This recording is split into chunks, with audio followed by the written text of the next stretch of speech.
All right. Hello and welcome, everybody. This is episode 18, another Give Wednesday. And this is January 24th, 2024. Yay, 124, 2024. It's kind of fun to say. For this Give Wednesday, I'm asking the specific question: how much should I spend on my hobbies? If you have a question for me to answer, please drop it in the comments below and I'll do my best to get to it. So let's kind of dive in here real quick. And my first point is what is your situation? I mean, to answer this, I really have to know what your situation is. Are you a parent of three children? Then you probably need to be prioritizing work more than hobbies. I'm not saying you can't do both, I'm just saying the priorities. As opposed to, let's say you're young and you're single and you don't really have any responsibilities and you don't mind couch surfing on your friends' couches or whatever, then yeah, you could probably definitely put more time towards your hobbies. So you first have to be realistic about what your situation is here. Don't get all righteous on yourself and say, I've sacrificed this long, I've done this, I deserve this, I deserve this, and then make a choice that's actually going to hurt you long term. That's my biggest suggestion. My point number two is to genuinely consider if this hobby is going to generate income. Plenty of people have a hobby. They can be an artist and then they start teaching art and, then they start moving forward. Look at Bob Ross. And there are other people who have a hobby and they never, ever, ever, ever once make money from it.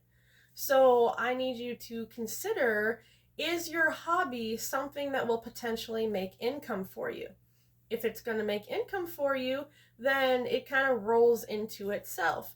Let's just say that your hobby is creating personalized planners and you start kind of getting people who, there's a Etsy, there's eBay, there's Amazon, there's plenty of places where you can find highly personalized books, or I mean highly generalized books, but maybe your business is personalizing a planner for other people. You meet them, you find out exactly what they need, and you make a quality planner for them. That's a hobby, you love doing it, you have fun with the colors and the shapes and meeting people and talking to them, and you make a business out of it and eventually grow it. That's totally possible. But it's also possible that your hobby is fixing vehicles and you don't want to be a mechanic, but if you know people or somebody has a car that's kind of cool and you want to work on, you volunteer your time to go work on them. So it's really about your situation, about what your hobby is. I need you to really kind of focus. For me, my hobby is reading books. I love to read, I love to learn. It's just something that has always brought me peace and really gets me going, gets me happy. So, what is your hobby? What is your situation? Are you going to make money from it? You just kind of need to figure out how you're going to do that. My point number three is, how expensive is your hobby? And I don't mean expensive as in just expensive. I mean, what percentage of your income would it really take? Are you needing to use 40% of your income for your hobby? Or is it only 2% of your income? That's another thing to consider. What percentage of your income are you really needing to roll forward into the hobby? Maybe your hobby is crocheting and you just love doing it, but the yarn that you get is fairly inexpensive, and you make them and you give them out at holidays. You don't ask for money from people, so it does come out of your pocket, but all you really need is a needle and some thread and maybe some postage so that you can send it out to your loved ones. That's going to be a considering factor in there for you. Kind of going hand in hand with that, let's just ask about what percent of your income is realistic for your hobbies, okay? If you're wanting to put 2% toward your hobbies, but you need to put 115% toward getting out of debt, maybe you need to reevaluate what hobbies you're going after. I'm not saying you can't have a hobby, but there are plenty of hobbies that you can do as a primary hobby and then as a secondary hobby and maybe even a future hobby. There are, for people who want to draw, that could get very, very expensive. Or it could be a 98-cent box of pencils and some, paper. You can find ways most of the time to do your hobby and make it pretty inexpensive. Let's see here. Oh, that's another great example. Point number 5 is, have you ever thought about bringing other people in to offset the costs? There are plenty of people who want to do something. Say your hobby is boar hunting, and that's just something that's really passionate to you and you really like it. Well, have you ever thought about gathering a group of people and everyone kind of pitches in on the cost of camping, on the cost of food, on the cost of traveling there? Maybe you'll caravan to wherever you're going to. And then after you've hunted and you need to, clean and distribute the meat, maybe you can also offset that cost by teaming up with people who already have that ability to do it. Or just doing it as a large group and getting a discount from everything. I think it's called Groupon. That's a group where people get a bunch of coupons and they all get together. It's kind of like the same concept. If you can get enough people together who want to do the same activity, then typically you can bring the costs down. And somebody who has done it for a very, very long time typically has extra supplies. Let's say your hobby is making beaded bracelets.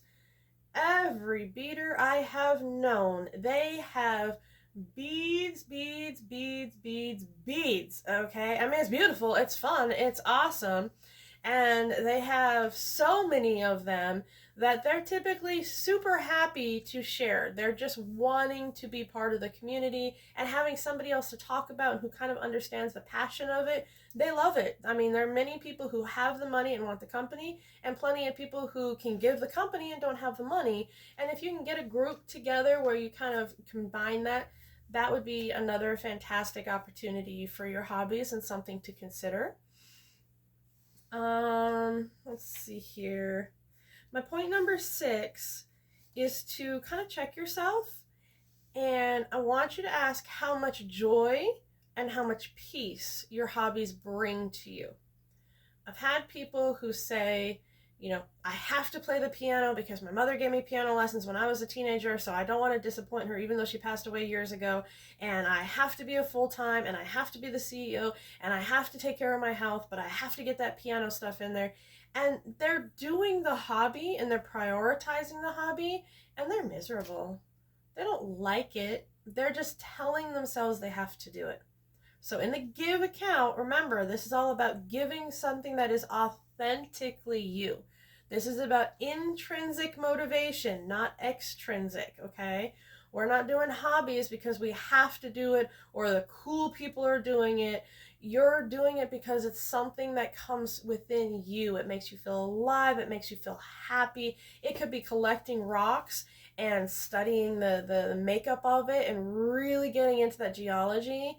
And maybe you do it with a big group, maybe you do it by yourself. There's a big group of people who are actually really highly interested in geology, but they also love napping.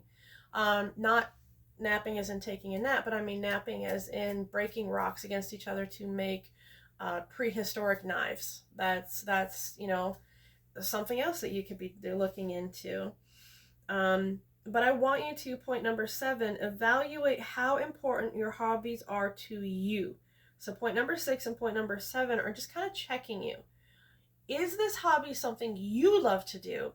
Is this hobby something that is really making you happy? Because if it's not, dude, it's super simple. How much did you spend on it? Nothing. Nope, get out of here. We're done. You don't need to spend money on something that's not bringing you joy and bringing you peace, bringing you value in your life. So I really want you to kind of check on yourself. Are you happy? Are you having joy with this? Is it a priority to you? So running into my last point, you set your priorities, okay? You, better than anyone else in the world, know what's important to you. A successful woman that I met through YouTube, she was, I think she was divorced with a young girl, and she was like, you know what? I'm going to be an artist. And everyone was like, oh my God, you're not going to make enough money. And she didn't for the first year or two. But she kept at it and she kept very patient. And then she was like, you know what? I'm going to find a way to fund this. I'm going to teach art to people. And now she teaches and she has digital products and she has a YouTube channel and she is very, very successful on it. I haven't asked her for her permission, so I won't give her a shout out yet, but maybe in a future video.